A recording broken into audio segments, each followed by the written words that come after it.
que yo creo que todos nosotros ya sabemos. Espero, yo creo que sí. Nosotros somos hijos de Dios. ¿Sí o no? Ah, vale. Digo, a ver si lo sabían y hay que explicar desde el principio. Entonces, nosotros somos hijos de Dios. Vale. Y todo esto es gracias a que Cristo habita en nosotros, ¿verdad? Ya que Cristo es el primogénito del Padre. Y a través de Él nosotros somos adoptados. Y ya con esto terminamos. No hay nada más que explicar. Podría terminar ya directamente porque es claro y sencillo. Pero vamos a abrir en Efesios 1:5. Quien lo tenga, por favor, que lo lea en voz alta y con buena voz. Efesios 1:5. Amén. En amor, habiéndonos predestinados para ser adoptados hijos suyos por medio de Jesucristo, según el puro afecto de su voluntad. Amén. Aquí refuerza lo que acabamos de decir. Dice, en amor, habiéndonos predestinado para ser adoptados hijos suyos por medio de ¿quién? De Jesucristo. Por medio de Jesucristo, según el puro afecto de su voluntad. Vale. Nosotros sabemos de que somos hijos de Dios. Ahora, como hijos de Dios, os lanzo otra pregunta. ¿Cuál es nuestra vocación como hijos de Dios? Ser como Jesús. Ser como Jesús. ¿Qué más? La obediencia. Discípulos. La obediencia. La obediencia. Ahí la han dado. Si nosotros somos hijos de Dios, la vocación como hijos de Dios es la obediencia. Obedecer. ¿Y qué significa obedecer? Pues según la RAE, la Real Academia Española, dice que obedecer significa cumplir la voluntad de quien manda. Pero vamos a profundizarlo un poco más. Tenemos un gran ejemplo de obediencia, ¿verdad? Que acabamos de decir que ese gran ejemplo también es hijo de Dios, que es el primogénito de muchos, que es Jesucristo. Él obedeció al Padre, o sea, obedeció al que manda, al Todopoderoso, ¿hasta qué punto obedeció? Hasta la muerte. ¿Por qué? Por cada uno de los que estamos aquí presentes, por todos nosotros.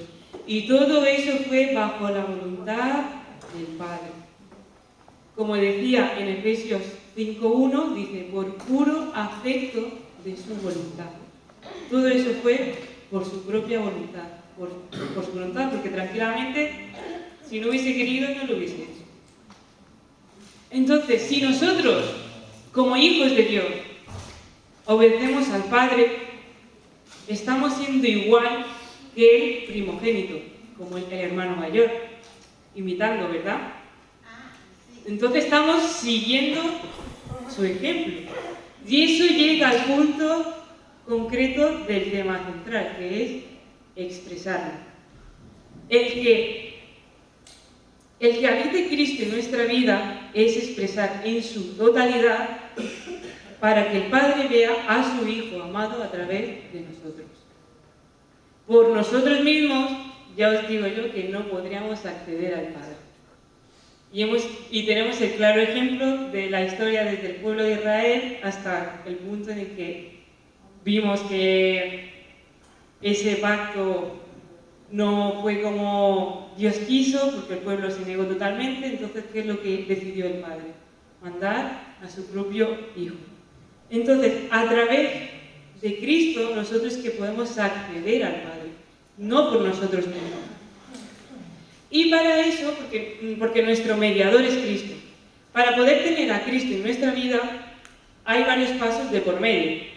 A ver, ¿quién me dice qué pasos creen que hay para poder tener a Cristo en nuestra vida? Tener fe, súper importante, la convicción de todo, y esa es la gran convicción, sin fe no hay nada. Tener fe, ¿qué más? El arrepentimiento, punto también súper importante. Bautizarse. También bautizarse. Estuvimos viendo con los jóvenes de que el bautismo no es una mera acción, es muy importante el bautismo. Aceptar a Jesús como el Señor en nuestras vidas. Aceptar a Cristo como el Señor. Y todo eso conlleva a que nos despojemos de todo. Para poder ser nuevos mediante Cristo.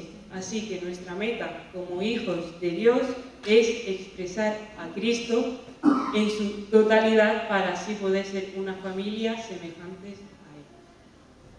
Amén. Amén.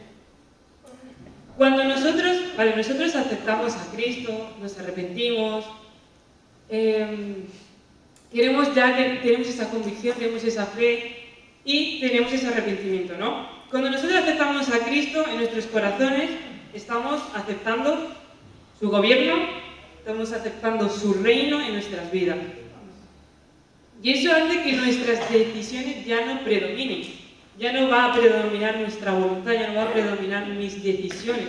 Si nosotros aceptamos a Jesucristo como el Señor, hemos dicho que es su gobierno, y saben lo que es un gobierno, ¿no? Hay alguien que manda, y hay otras personas que obedecen al que manda, que hemos dicho que obedecer es hacer la voluntad del que manda. Entonces, nosotros hacemos la voluntad del que manda si aceptamos su gobierno y su reinado. Entonces, ya no es nuestras decisiones, ¿no? Las de Dios. Cuando empezamos a expresar a Cristo, Dios nos va a empezar a poner donde Él quiere. Ya sea tanto allí, acá, que si limpiando, que si cantando, amén, si Dios te ha dado el don de cantar, el don de ayudar, el don de darle un consejo sabiamente a tu hermano, todo eso es parte de las decisiones y la voluntad de Dios.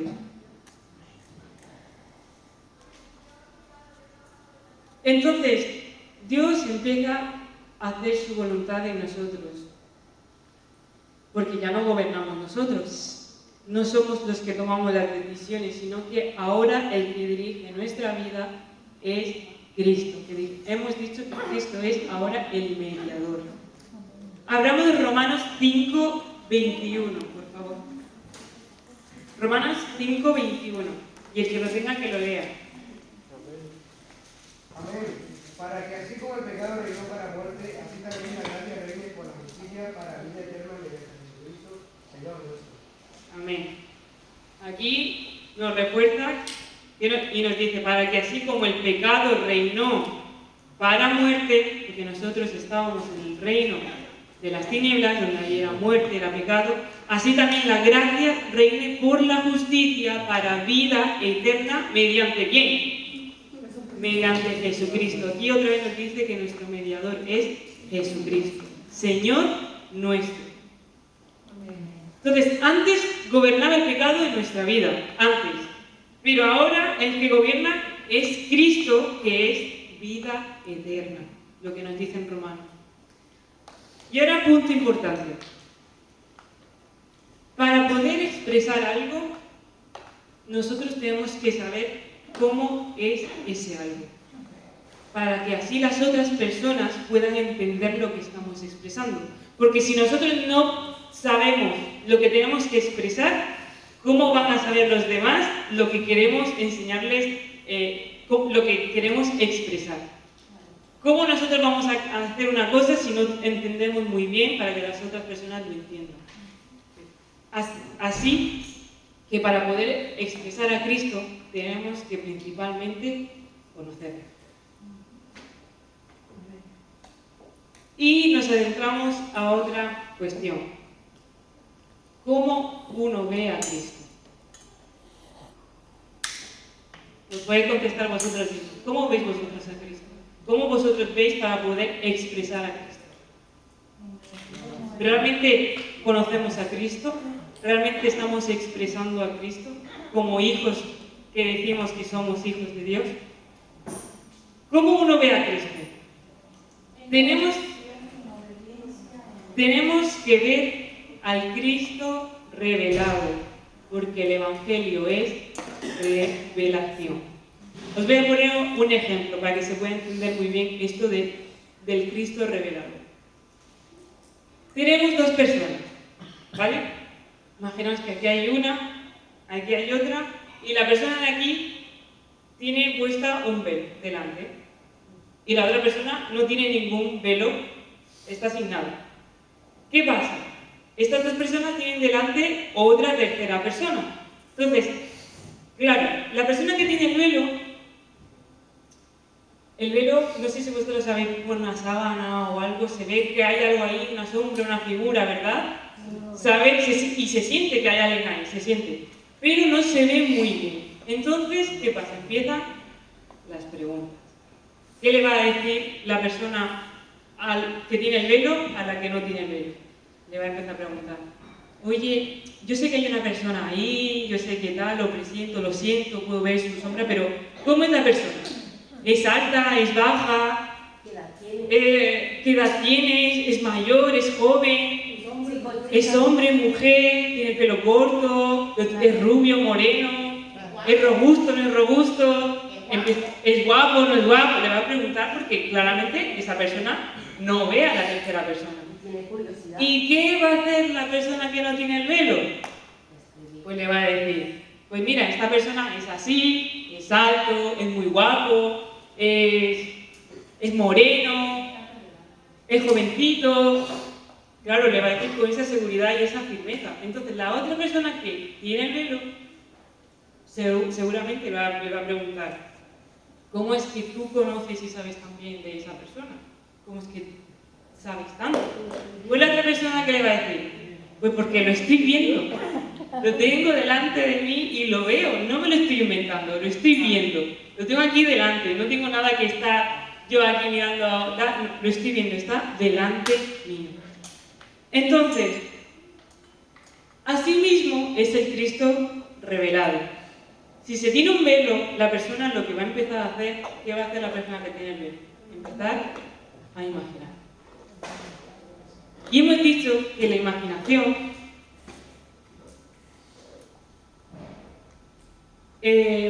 conlleva a muchas cosas.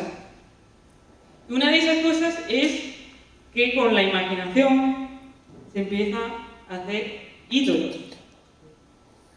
Y los ídolos son productos de nuestra propia imaginación. Y eso llega al punto de la idealización. Así que, si nosotros no conocemos de Cristo y solo estamos imaginando, pensamos, sí, a lo mejor Cristo es así, a lo mejor Cristo tal, Cristo es tan bueno, pero claro, nosotros somos la persona que tiene el velo y solo está viendo que hay alguien ahí y empieza a imaginar. ¿Y qué es lo que empezamos a hacer? Pues estamos imaginando y empezamos a hacer ídolos. Y abramos Efesios 5 y vamos a ver qué es lo que nos dice sobre este tema de los ídolos. Efesios 5:5. Que lo lea alguien, por favor. Porque sabéis esto, que ningún fornicario o inmundo o avaro que es idólatra tiene herencia en el reino de Cristo y de Dios. Amén. Os lo voy a leer en otra versión. Nos dice, porque pueden estar seguros de que nadie que sea avaro, es decir, idólatra, inmoral o impuro, tendrá herencia en el reino de Cristo y de Dios. Aquí lo dice claro, que nos dice que los ídolos, los que idolatran, no tienen esa herencia en el reino de Cristo y de Dios. Y esa es la verdadera preocupación de la Iglesia. Porque sin conocer no podemos expresar. Sin conocer a Cristo no podemos expresar a Cristo. Y sin conocer no tenemos esa herencia tampoco. Así que hemos dicho que el Evangelio es revelación. Y el Evangelio también es impartición de vida. ¿Qué quiere decir impartición? ¿Alguien sabe lo que significa impartición? Vale, yo lo digo. Impartición significa repartir, comunicar, dar. Un ejemplo, otro ejemplo para que podáis entender bien, es el prospecto de un medicamento. ¿Sabéis lo que es el prospecto, no? El papelito que viene ahí con muchos avisos, efectos secundarios, en caso de, en aviso de, junto con el medicamento. Vale, pues está lo que informa del medicamento y el medicamento en sí. Pues si nosotros tomamos ese medicamento, estamos impartiendo. Pues lo mismo pasa con Jesús cuando Él decía, coman de mí, beban de mí. Comer de Él no es lo mismo que aprender ese versículo, memorizar, y los domingos hacer la reunión, y ya, no digo que esté mal, esto entra dentro, pero eso no es impartición. Porque podemos hacer todo eso, pero podemos ser una iglesia con muchísimos conocimientos, que no sabemos de Génesis, Apocalipsis, todo, saber la Biblia de pe a pa, pero ser una iglesia dormida, una iglesia muerta. Si nosotros no vemos al Cristo revelado, nuestra mente, que es humana, nuestra mente, que es por su naturaleza, no puede oír, no puede entender las cosas espirituales, entonces, ¿qué es lo que empieza a hacer? Otra vez, imaginar. Como decíamos anteriormente, lo que empieza es a imaginar. Lo vamos conectando, ¿verdad? Entonces, es ahí donde empiezan las denominaciones, los movimientos, porque no hay un Cristo revelado. 1 Corintios 1:10. 1 Corintios 1:10. A ver, dejen participar a algún adulto. Si lo tienen. Amén. Os ruego pues, hermanos, por el nombre de nuestro Señor Jesucristo, que habléis todos una misma cosa, y que no haya entre vosotros divisiones, sino que estéis perfectamente unidos en una misma mente y en un mismo parecer. Amén. Aquí nos dice que por el nombre de nuestro Señor Jesucristo tenemos que hablar todos una misma cosa, que no haya divisiones, sino que estemos perfectamente unidos en una misma mente y en un mismo parecer. Y es triste ver cómo la iglesia está dividida, porque está dividida. Y sabemos que la iglesia es un cuerpo, ¿verdad? El cuerpo humano es una máquina biológica que se compone de sistemas. Y estos son grupos tanto de órganos que trabajan en conjunto para así poder producir y mantener las funciones vitales. Un cuerpo, para poder ser funcional, ¿qué tiene que hacer? Tiene que trabajar en conjunto. Tiene que esos grupos de órganos trabajar y así conjuntamente producir y mantener esas funciones vitales. Porque ¿qué pasa si el corazón deja de latir a lo mejor, no sé, un minuto? Ya el cerebro, que si el oxígeno, a lo mejor la pérdida de oxígeno en otras partes, se quedan ya secuelas, no hay funcionamiento. O si yo intento, mi cabeza dice, vale, voy a caminar, y mi pierna no quiere, sino que directamente se sienta. Un cuerpo así puede ir durante toda su vida haciendo lo que una cosa quiere, un brazo quiere por allá, una pierna quiere por allá, que si quiere saltar pero quiere acostarse. No, no es funcional. Esas no son las funciones de un trabajo en conjunto. Hablamos en Romanos 12:5. Romanos 12:5. Léelo por aquí. Así nosotros, siendo muchos, somos un cuerpo en Cristo, y todos miembros los unos de los otros. Así siendo muchos, y siendo muchísimos organismos, muchísimas partes del cuerpo, somos un solo cuerpo en Cristo. Y todos miembros los unos de los otros. Cada función, cada órgano se complementa entre sí. Y ahora, otra pregunta importante. ¿Cómo sabemos cuál es la función vital para mantener este cuerpo unido? Hemos dicho que un cuerpo hace que se mantengan las funciones vitales, ¿no? Entonces, este cuerpo espiritual, en la iglesia, ¿cómo sabemos cuál es la función vital para mantener el cuerpo unido? A ver, piensen. Craneemos. en Cristo, todos en lo mismo. Amén.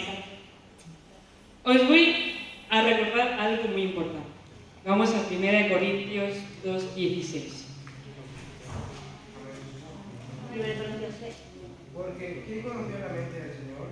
¿Quién la tiene intimidad? Para nosotros tenemos la mente de Cristo.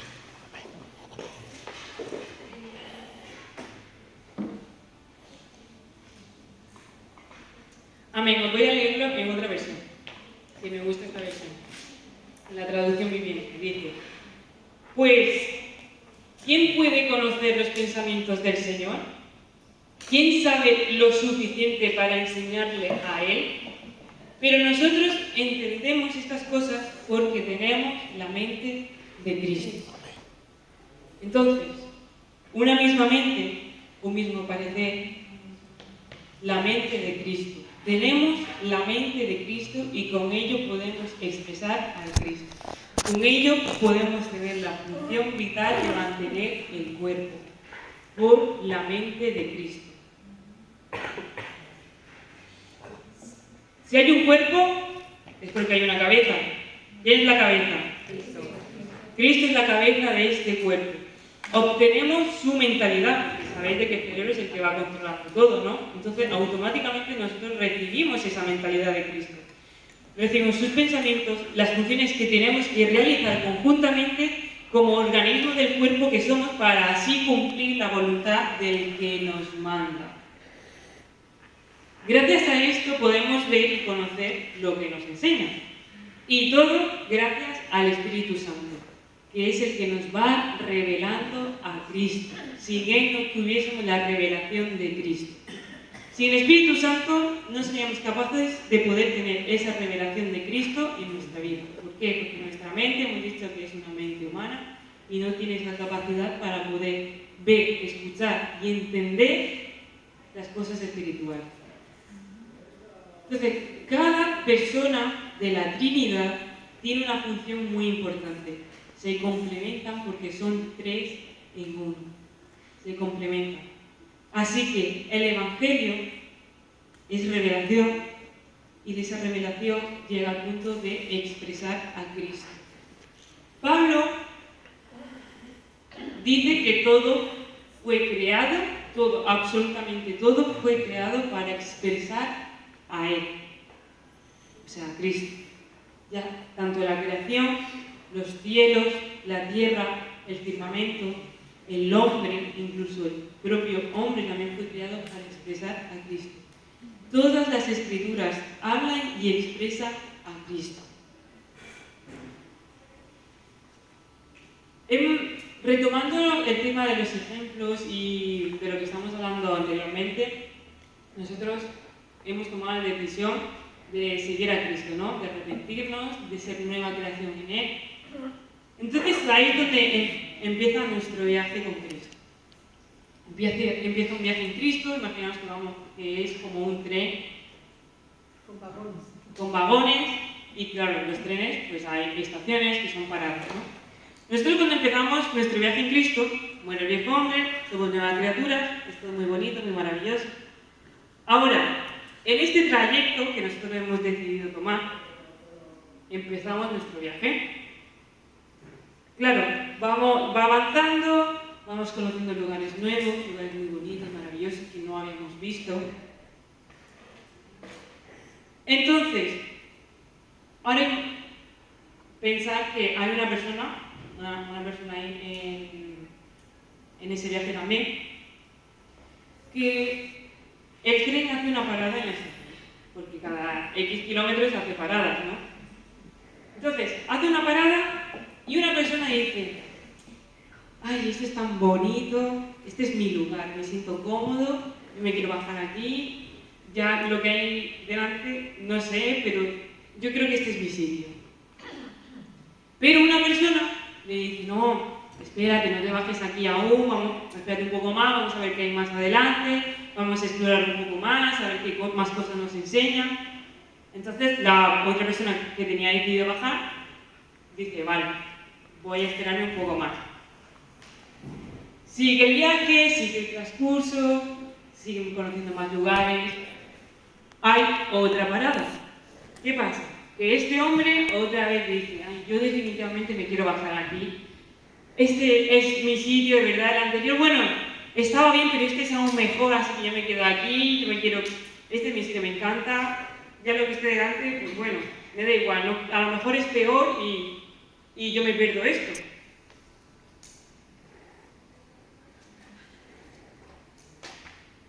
Entonces, ¿qué pasa ahora con ese hombre que ha decidido bajarse en esa estación?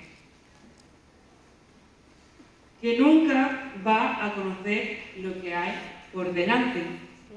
Y si le preguntan por ello, si le dicen, oye, ¿tú qué crees que hay delante? ¿A que no sabes lo que va a hacer? A imaginar. Y lo va a inventar. Claro. Porque no ha terminado de conocer todo ese trayecto. Y eso mismo pasa con Cristo. Nosotros preferimos quedarnos en estaciones cómodas, en estaciones que decidimos nosotros que es cómodo para nosotros, que decidimos que es lo mejor para nosotros y queremos quedarnos en esa estación. Cuando recordamos lo que decíamos al principio, que si nosotros aceptamos a Jesucristo como el Señor de nuestra vida y estamos aceptando su gobierno y su reinado, nuestras decisiones y nuestra voluntad ya no valen nada. La voluntad y las decisiones son de Dios en nuestras vidas. Entonces, esas personas, nosotros preferimos quedarnos en estaciones cómodas y nos perdemos lo importante. Conocer todo el trayecto en Cristo y llegar hacia el destino que es Cristo. Pablo nos expresa y enseña en Filipenses 3, 13 al 14 lo siguiente. Que alguien lo lea, por favor. Filipenses 3, 13 y 14. Amén.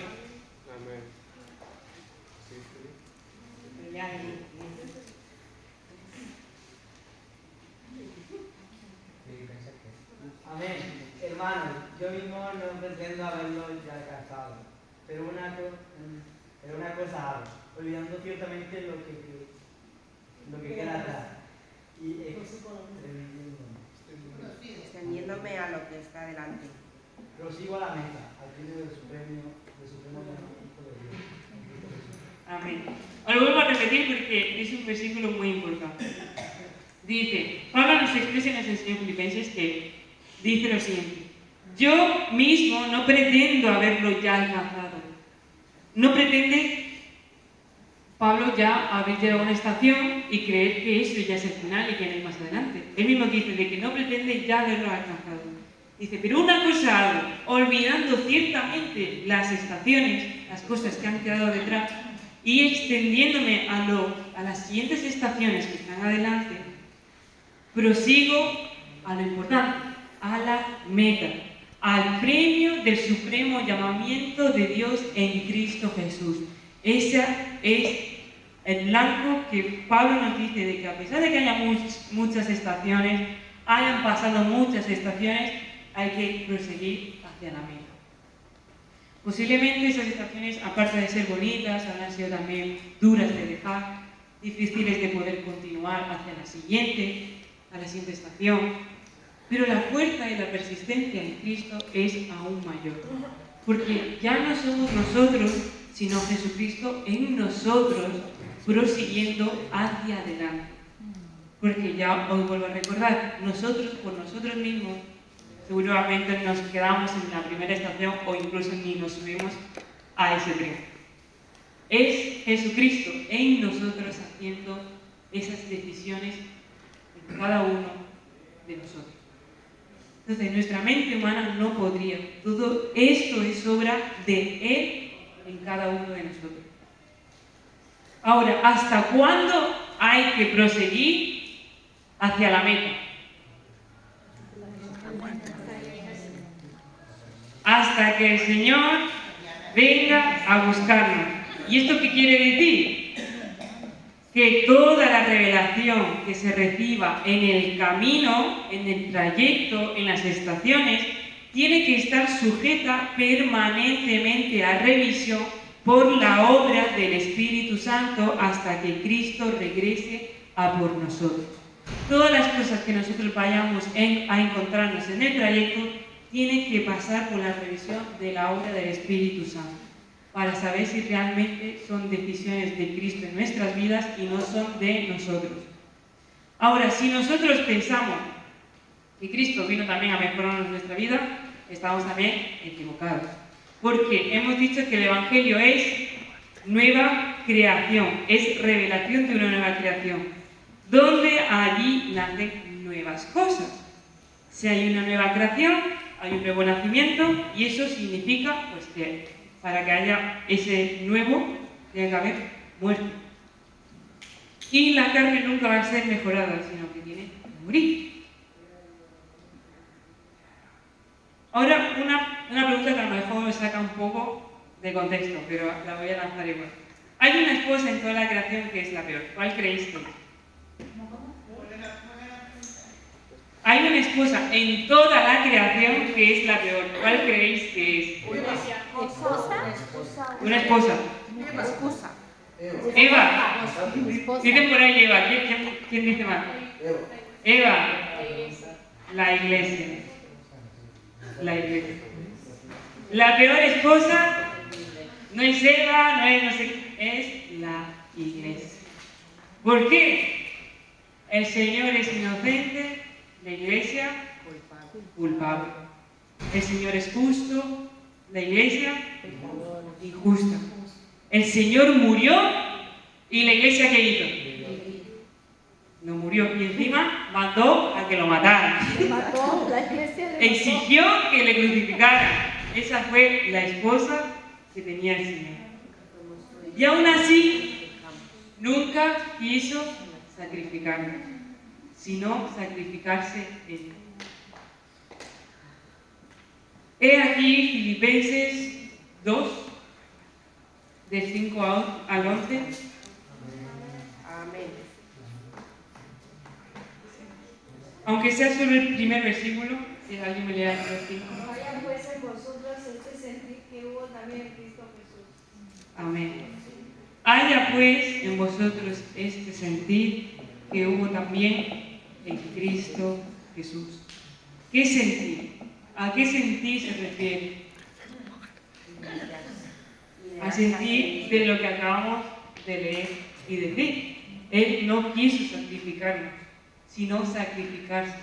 ¿Hasta qué punto? Al punto de morir, al punto de despojarse tanto, de ser Dios, hacerse siervo, morir y darnos una nueva oportunidad para ser el mediador entre la Iglesia y el Padre. Ese es el sentir que tenemos que tener también nosotros, como lo tuvo Cristo Jesús. Si este sentir no hay con tu prójimo, ¿eso está bien o no? Si ese sentir no hay con tu prójimo, no estamos expresando a Cristo. No puedes decir que amas a Dios. El prójimo es Cristo, el hermano es Cristo, el esposo, la esposa es Cristo. ¿Por qué?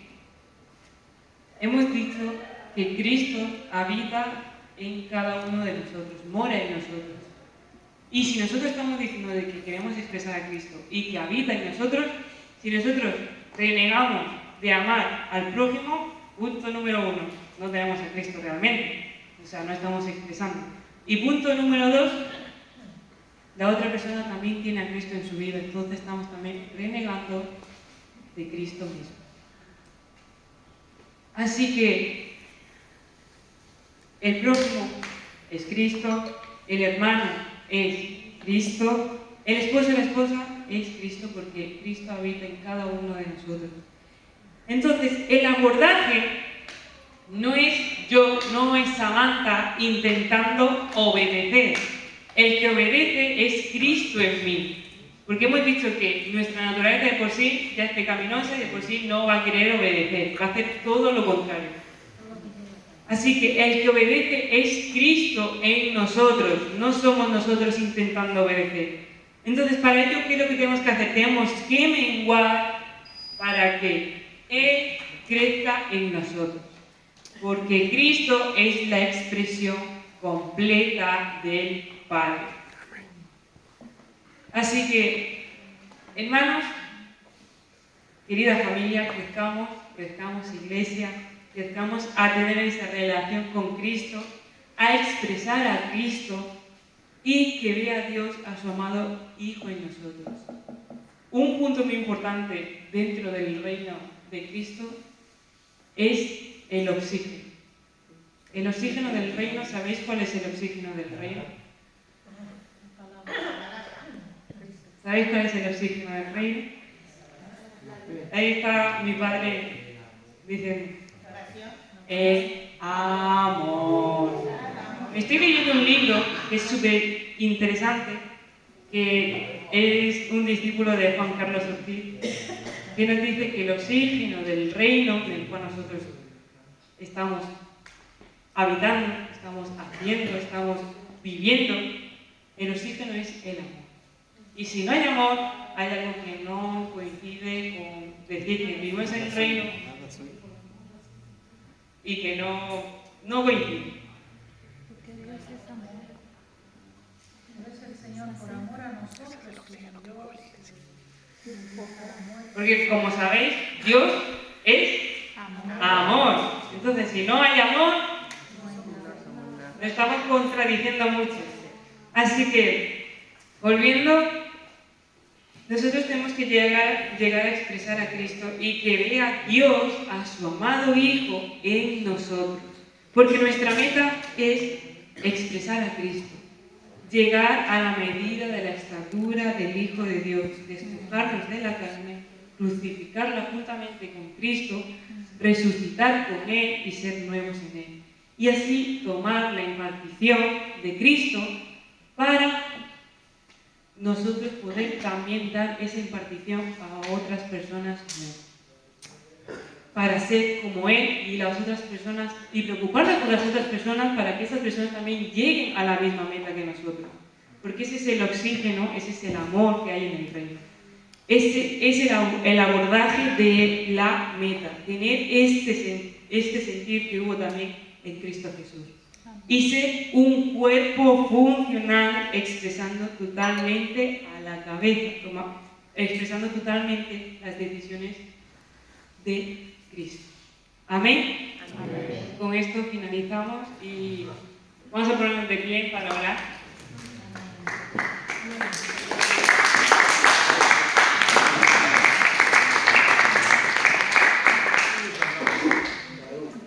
Amén. Gracias, Señor, por un día más de vida, Padre amado. Muchísimas gracias por todo lo que tú nos das. Gracias por permitir que estemos aquí todos reunidos. Gracias por guardarnos en el trayecto hacia este lugar, Señor. Gracias también por guardarnos aquí, en este lugar. Sé tú tomando el control de lo que queda de la vigilia, Padre amado. Que sea el Espíritu Santo poniendo las palabras correctas en las oraciones. Que sea el Espíritu Santo también guardando esta palabra en los corazones de cada uno de los que estamos aquí presentes. Que no sea una palabra más, Señor, sino una palabra directa y llena, Señor, para la edificación del cuerpo de Cristo. Que seamos una iglesia funcional, que tengamos ese arrepentimiento genuino para poder expresar a Cristo en su totalidad, Padre. Gracias por tu gran amor, Jesús. Gracias por tu obra en la cruz. Y con ese sentir también, como tú tuviste, Cristo, nosotros queremos tener ese sentir, Padre amado. Muchísimas gracias y en tu nombre decimos amén.